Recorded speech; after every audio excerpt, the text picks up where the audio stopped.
Hi, welcome to What the Flick, everybody. Ben Mankiewicz, Alonso Duralde, Christy Lemire. We are talking about Beasts of No Nation. I will play the part normally played by Ben Mankiewicz because I have not seen this film. Ben saw this movie. Yes, there you go.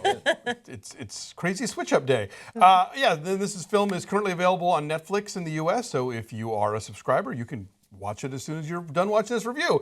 It stars an extraordinary young actor named Abraham Atta as a young boy whose parents are killed in an African revolution, and the child on his own winds up getting sort of sucked into this army of child soldiers run by the Commandant, played by Idris Elba. And we see the transformation of a vibrant, loving child into a dead-eyed assassin, and hopefully back. Take a look. What is this thing doing here?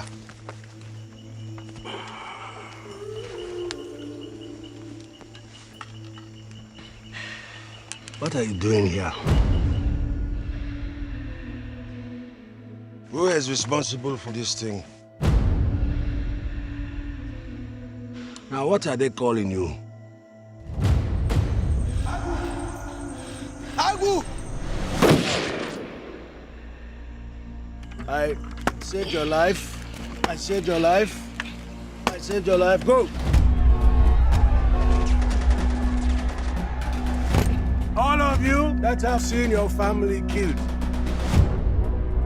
you now have something that stands for you.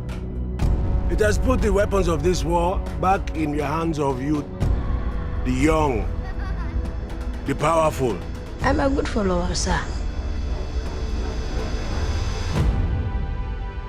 I will always protect you because you are my son. And a son always protects a father.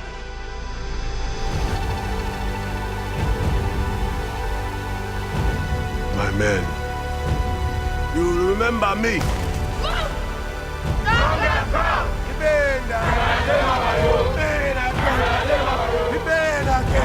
You are my family. Are you ready to fight? Only taking the brave. Yes, sir! Victory! Yes, sir! Victory! Yes, sir! Seize it! Yes, sir! It's interesting, this movie's on Netflix, but you should really see it on a big screen. I watched it on a smaller screen too, and it's so beautiful. Cary Fukunaga directed this, and he also shot it. Oh, right? wow. I believe he's also a cinematographer on this. And, So sit really close to the TV. is what you're saying. and he's a magnifying glass up on your laptop. No, but it really merits a big screen. It's so gorgeous and dreamlike in this really harrowing, awful, violent, depressing situation. It's gorgeous in its bleakness. Yeah, this kid is sick at the beginning when we see him with his, in his village with his folks. Like he and his friends, they found an old TV.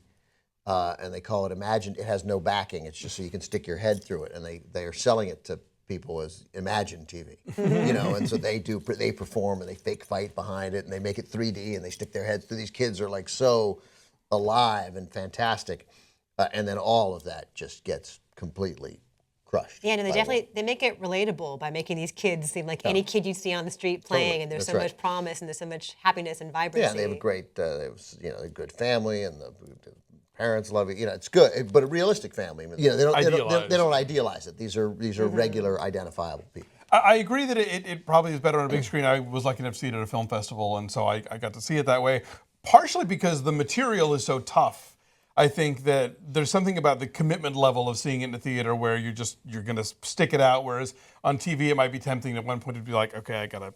Totally. I did. After an hour, I'm like, I can't watch this right now. Right, totally. I came back looked to up. I did a fair amount of research. All I did was now, in this case, pull up the Wikipedia page, but I did more then. I picked up, I researched as much as I could, just Googling about child soldiers.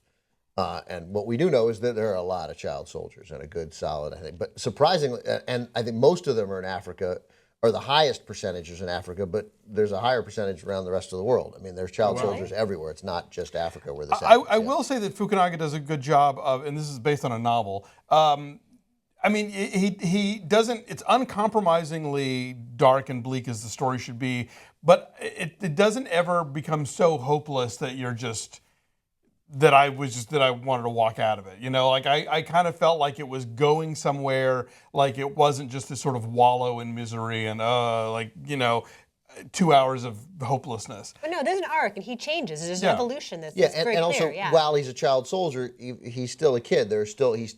He becomes really good friends with a different child soldier. They have moments of great tenderness to each other. So yeah, yeah, you're right. It could have just been as bleak as can be, but there were. But there was. Oh, no, go ahead. Well, there's still. That said, because I think we've largely praised it, and I know what our numbers are, and they're not going to be. They're not. Something is.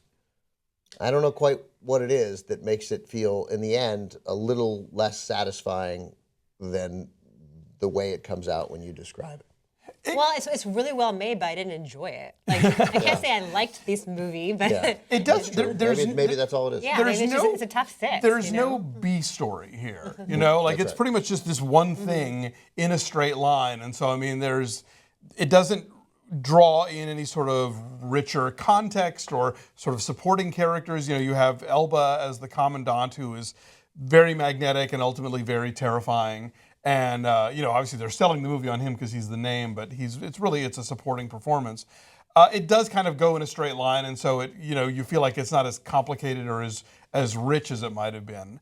But I think it mostly gets, it succeeds at what it's setting out to do. And Idris Elba is totally unsurprisingly completely great in this. Oh, I mean, yeah. He's charismatic as hell. I don't know why there's not like a bigger awards campaign going on for him. Is it because the subject matter is so tough? I wonder, because he's charismatic as hell. He's totally commanding. He's great in this. I mean, it's October, you know. I don't know. think Stuff happens. I'm getting screeners already. I don't know. I think we'll be here. You think so?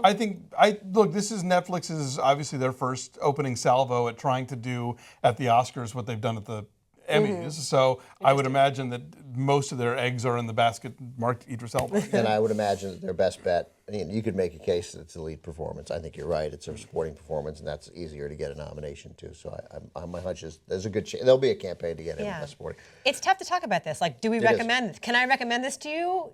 It is not the feel good movie of the year for sure. No, but it's all you're not going to leave it completely wanting to hang yourself either. That's It's true. enlightening. It's about Yeah. a subject that probably not Yeah. a lot of people know about or would choose to seek out. Yeah. Wikipedia says 300 children, child soldiers, about 120,000, I think, in Africa. If you were on the Coney 2012 bandwagon, maybe you should watch this and actually learn some things about And what's the kid's name again? Abraham Atta. He's great. He's extraordinary. Yeah, but between him and Jacob Tremblay in Room, it's a good week for really strong young performances. Okay, so what are our numbers? I'm saying 7. I was 8.5. I mean, it's bleak, but it's brilliant. I'll say 7. Yeah, I think I gave just under, but 7 is an important threshold, and I think It's a it makes the 7.5. 7 threshold. 7.5. Okay. So and tomato And it's wise. 90% on the tomato meter. So you can go watch it right now, but watch all our other reviews first. Come back to it. Bye. Thanks. Bye.